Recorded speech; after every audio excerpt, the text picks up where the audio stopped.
You're listening to Radio Health Journal, the trusted news source for medicine, science, and technology.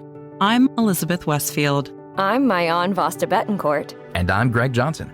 This week, how can we reduce severe injury in young athletes? Kiddos are seeing injuries because of more repetitive actions and higher risk motions that they're just doing again and again and again, as opposed to having the opportunity to diversify. But first, everything you need to know about dementia.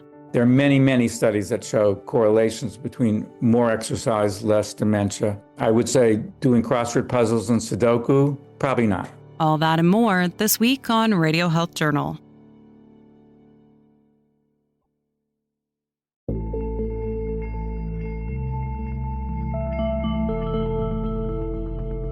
When we're young, the idea of monsters under our beds is the biggest fear we can imagine.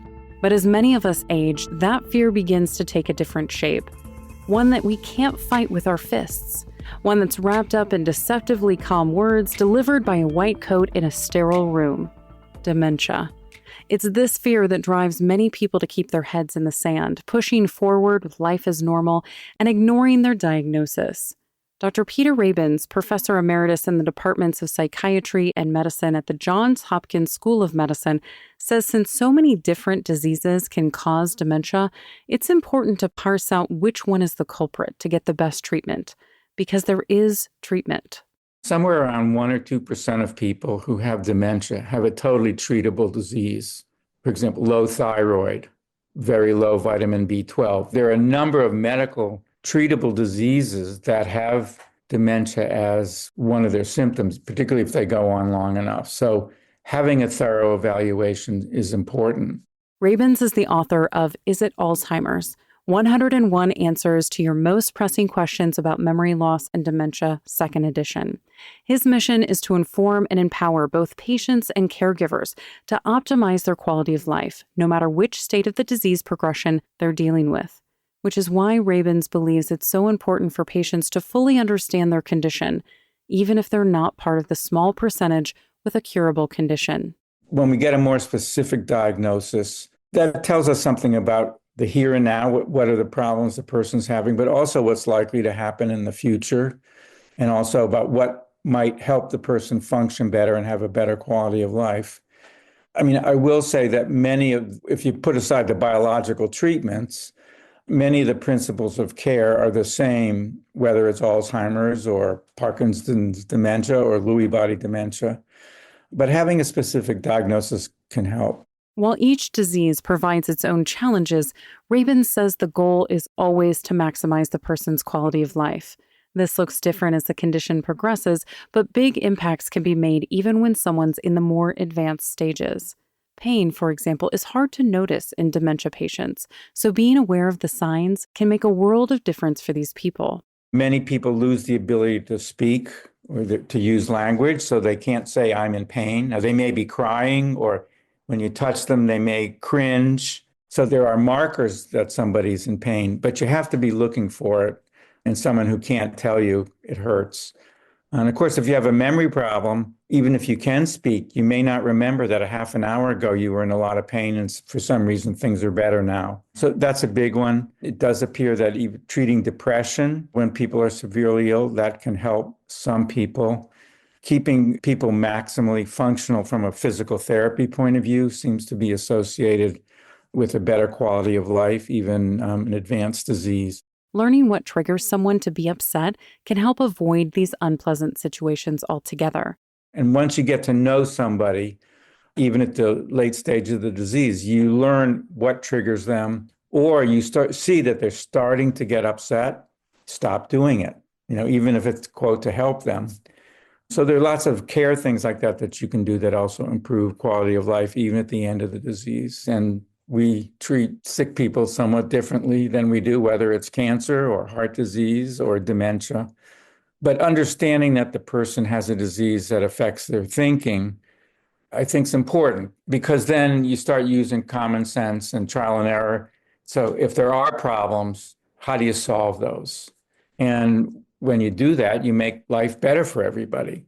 And though a majority of cases are not curable, Rabin says there are some exciting advancements that have come out in the last few years.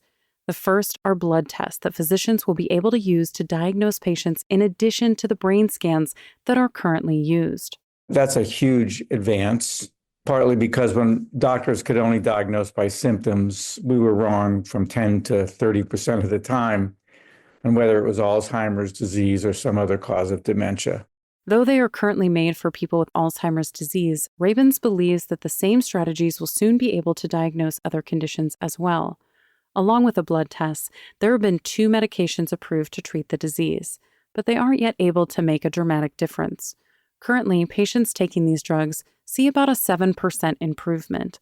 And though it's a modest change, Rabin says for these people and their families, it's a noticeable difference. It's as if we're at the dawn of a treatment era. I like to think of it compared to cancer treatment. This is like 1960 when we were just starting to have medicines that help people live a little bit longer.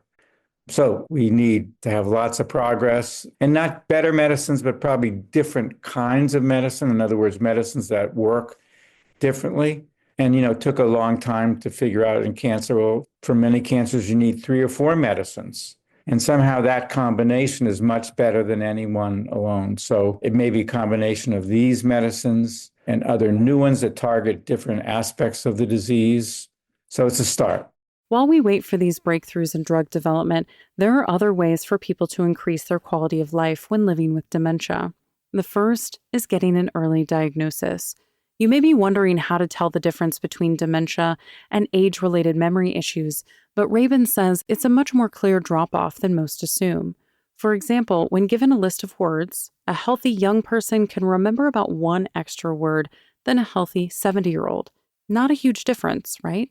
If you were to give that list to somebody with mild Alzheimer's disease, maybe they'd get 3. So it's a big difference. And sort of related to that, let's say somebody's getting married this coming weekend and I forget about it and I'm reminded.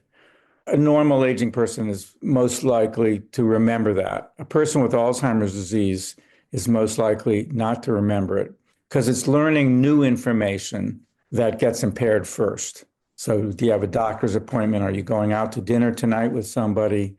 Those are the kinds of things in people with Alzheimer's disease that become impaired. And so it is pretty noticeable. When looking for the signs of dementia, either in yourself or a loved one, it's important to have a full picture of the risk factors. Unfortunately, the biggest one is something none of us can outrun: age. Still, that doesn't mean that everyone will develop dementia as they get older. Let's say at age 80, somewhere around 20% of people have dementia. 20, maybe 30. Some people say 30. But so that still means that at age 80, 70 or 80% of people are normal in their thinking. So that, I think it's important to keep that in mind, that doesn't appear to be inevitable that you'll develop it. The second biggest risk factor is high blood pressure. And what's really important is high blood pressure in midlife. So people who are listening and who are 40, 50, maybe 60, and have high blood pressure, it's really important that you get that treated as well as you can. Rabin says the connection between high blood pressure and dementia later in life isn't well understood, but the leading theory is that it damages blood vessels in the brain and increases the risk of stroke. There are a number of other risk factors that aren't anywhere near as powerful, but it seems clear that there's a good correlation between exercising more and being socially more active and having a lower risk of developing Alzheimer's disease. It's really hard to prove cause and effect. And you'd have to tell a group of people, don't exercise for the next 20 years, and another group of people, you have to exercise. Forget it, we're never going to do that. But there are many, many studies that show correlations between more exercise, less dementia, more social activity, less dementia. I would say doing crossword puzzles and Sudoku, probably not. If that statement was a shock, you're not alone. Society has long held puzzle games as the gold standard for staying mentally sharp. And while Rabins agrees that these challenges can be helpful, there's no magic injected into these specific games. In fact, he says the best activity you can do for your brain is simply one that you enjoy doing. It's much better to find something else mentally stimulating that you enjoy. Reading or being in a discussion group or arguing with people or playing sports or, thinking about what's new in football and different plays and all that. I think it's finding something that people find mentally engaging whatever that is. And to think that, well, if I just do crossword puzzles or just do Sudoku, that's going to be it. Again, you're probably not going to continue because you have to do this for years if it's going to have a prevention. And as Rabins mentioned earlier, consistent physical activity like walking has been shown to be protective against dementia. I think there's strong agreement that more exercise in general is protective. And then there's some other thing, just for prevention. I think we should say that there's at least a suggestion that if you have hearing impairment, getting that treated might help, especially if you have other risk factors like heart disease, might help prevent dementia. There's something about exercising that affects the brain. Well, in a sense, hearing and comprehending what you're hearing, that's exercising that part of the brain. Same thing with vision. So it's a two-way street between the inside the body affecting what's outside and outside inside. While many discussions around Alzheimer's and dementia center around the patient, Rabin's book dedicates the last 2 chapters to caregivers. In fact, he argues that every chapter was written with caregivers in mind. We wrote the first edition of the book in 1981. So that was a time when most people had never heard of Alzheimer's disease, and I include doctors and nurses in that, most people. But more importantly then was that even though we don't have biological treatments, there are lots of things that we can do to make life better, both for the person and whoever's caring for them. And throughout the disease, most people live at home with another person. So we wanted to target caregivers and caregiving because we really believe that if people were informed about what to do and how to do it, they had a better chance of helping the ill person. This conversation has touched on the importance of increasing the patient's quality of life however possible. And Rabin says the same is true for caregivers. They often are giving so much of themselves that their own needs are neglected. It's distressing for most people to be a caregiver, not everybody, but for most people. And that means don't shut yourself off from your friends and family and other loved ones. You need to keep active and busy and stimulated, even if you feel like you're the best caregiver for your loved one. And often that's the truth. And don't neglect your health. Make sure that you keep up, your medical appointments and whatever you need to do to keep your own health up. I think it's easy for that to get lost when you're spending a lot of time caring for somebody else. These are some of the things that people can do. Rabins goes into even more detail in his book, Is It Alzheimer's?, which is available now wherever books are sold. You can find more information about Dr. Peter Rabins and all of our guests on our website, radiohealthjournal.org.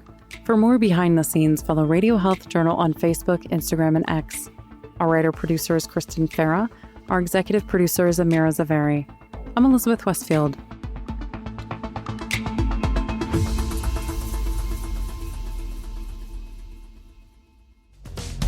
Coming up, have sports become too specialized? When Radio Health Journal returns.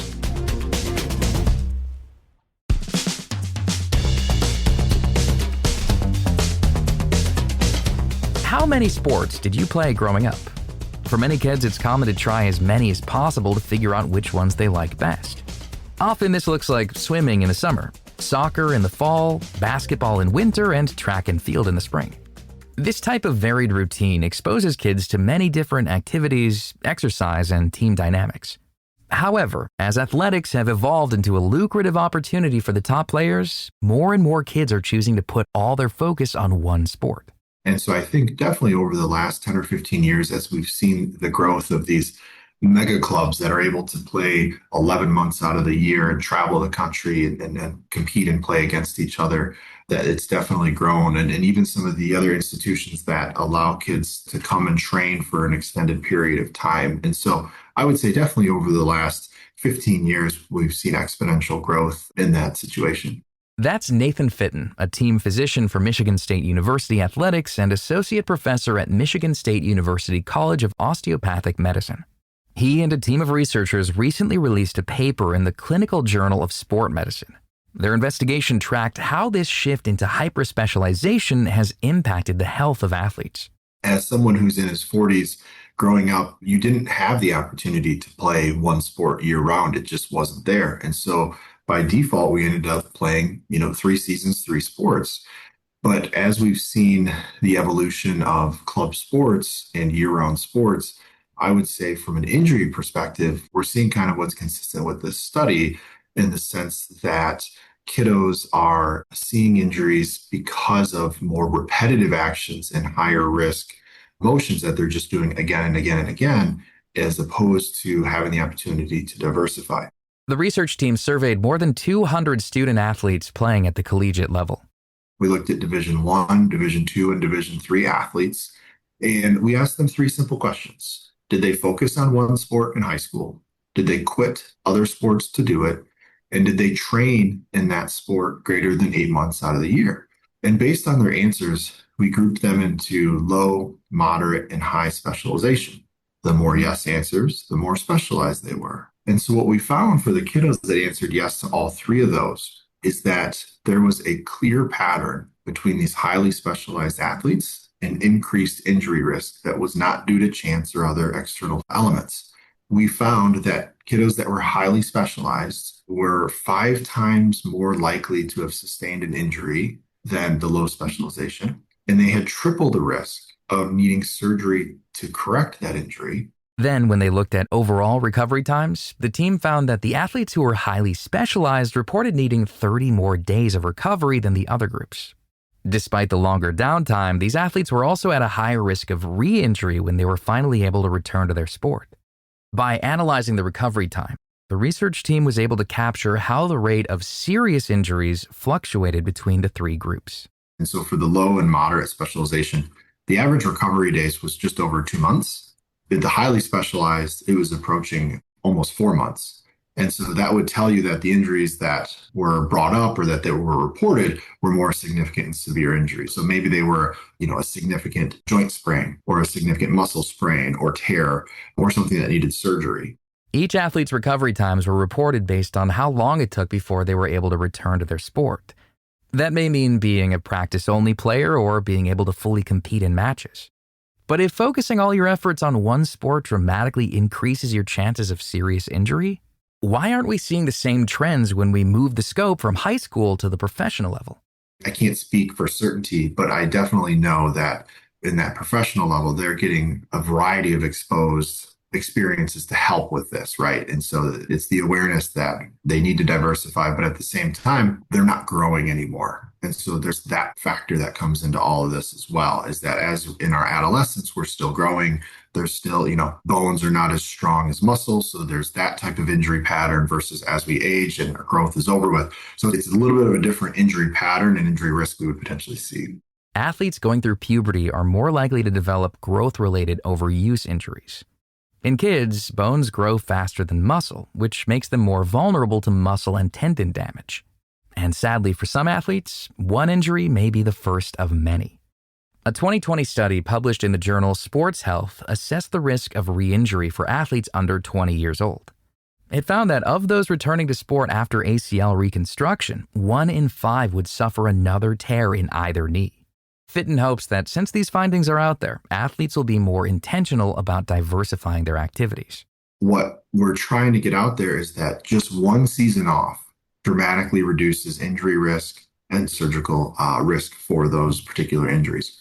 So our goal with this is just to bring forth that highly specialization is dangerous to student athletes, but it is not far off or difficult to lower your risk through a shift of just about 3 months. If you can get that 3 months to do something different, to enhance other skills, to take a break, to take just a mental break, to allow yourself to explore other things, and then come back to your sport, you're going to dramatically reduce the risk of injury and potential need for surgery. In fact, the group of athletes that had low specialization and were part of multiple activities throughout the year showed such low rates of injury that a majority of the respondents had never had an injury. Whereas in the highly specialized, over 75% of those kiddos had a substantial injury. And so you can see how it escalates as you would imagine, but these are still all college athletes, right? So what we're trying to get away from is, well, they're low specialized, so they can't work as hard. They must not be as talented. No, we don't see that. We don't see hours spent in per week training when they are in season different from side to side, from high to low. Rather, they all commit when they're in that sport. It's just the low specialization goes on to different sports and does different things. And so I would say that the one sentence takeaway from this is find a sport you're passionate about, that's fine, but try to take one season off to see a significant reduction in your risk of injury and potential need for surgery to correct that injury. High school and youth sports programs can also use this information to inform their training protocols. You can find more information about Nathan Fitton and all of our guests on our website, radiohealthjournal.org. For more behind the scenes, follow Radio Health Journal on Facebook, Instagram, and X. Our writer-producer is Kristen Farah. Our production manager is Jason Dickey. I'm Greg Johnson. Radio Health Journal returns in just a moment.